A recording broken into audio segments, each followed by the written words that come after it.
Hello and welcome to another Cliff Reviews Art House. This time I'm reviewing the film Poor Things, directed by Yorgos Lanthimos. So when I came out of the cinema, I wasn't 100% sure of what I thought of this film. But this isn't unusual with a Lanthimos film, really. There's always an element of WTF when watching his films. Poor Things is certainly an experience, but I think it's a little long at 2 hours and 20 minutes.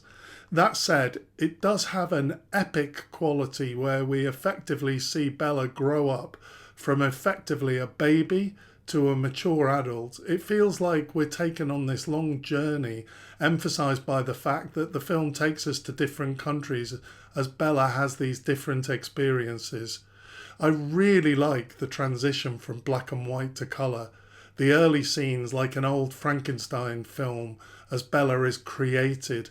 Then when Bella goes out into this absurd, surrealist, fantastical world, it turns colour.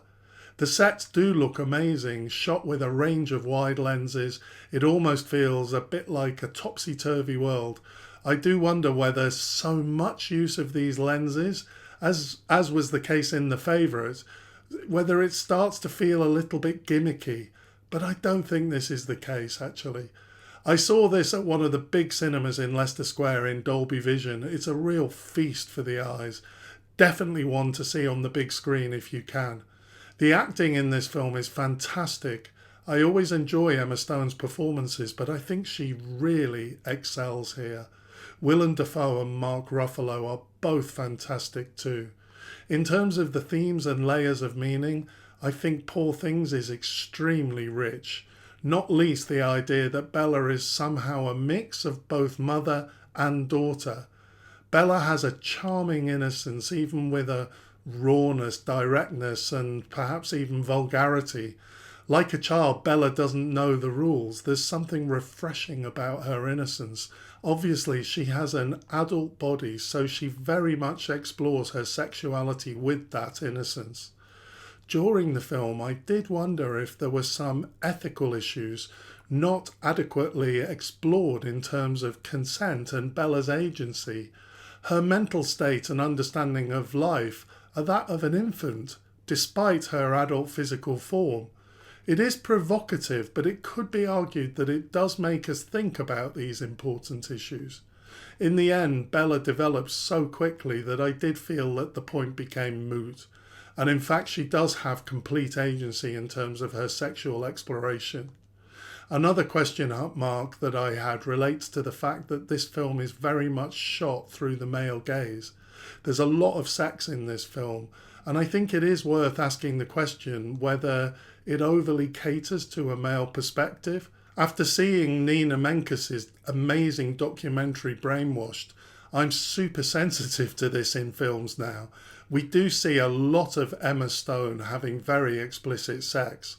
I'm certainly not a prude, and I can't say in all honesty that I didn't at some level enjoy it. But at the same time, if I'm really honest, I do think that potentially it's a little bit too titillating. And we do see a lot more of Emma nude than of any of the men. It's interesting that Emma has come out and very much defended the sex in this film. She's focused on the positivity of the fact that Bella's sexually free and without shame about her body. There is a legitimate point that the film is addressing here. So much shame around sex is created by society, and Bella's freedom can definitely be viewed as refreshing. However, I think this point could be made perhaps with a little less of a focus on Emma's nude body. One last point relates to how Lanthimos has, at least partially, entered the world of conventional, glossy, high-budget Hollywood cinema. I've done a separate review on all of the other Lanthimos films I've seen, and I make the point that his later work doesn't have the raw, surprising authenticity of his earlier works like Dogtooth and Alps. I recently watched these two films again in a bit of a Lanthimos season in advance of Poor Things coming out, and they're both fantastic. They have the same surreal weirdness, crazy things happening on screen, but with deep metaphor and layers of meaning.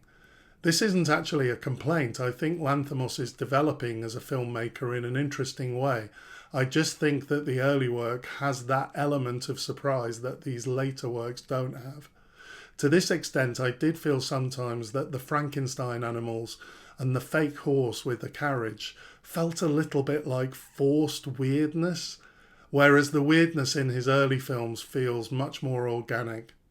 As a final point, Lanthimos seems to love weird dance in his films. A number of his films have weird dance scenes, but I think perhaps the dance with Emma Stone and Mark Ruffalo perhaps tops them all.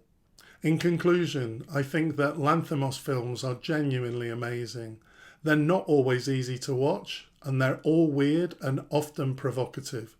But he's a filmmaker who creates surreal, strange worlds, often with difficulty or awkwardness for his characters. It's so creative, so imaginative.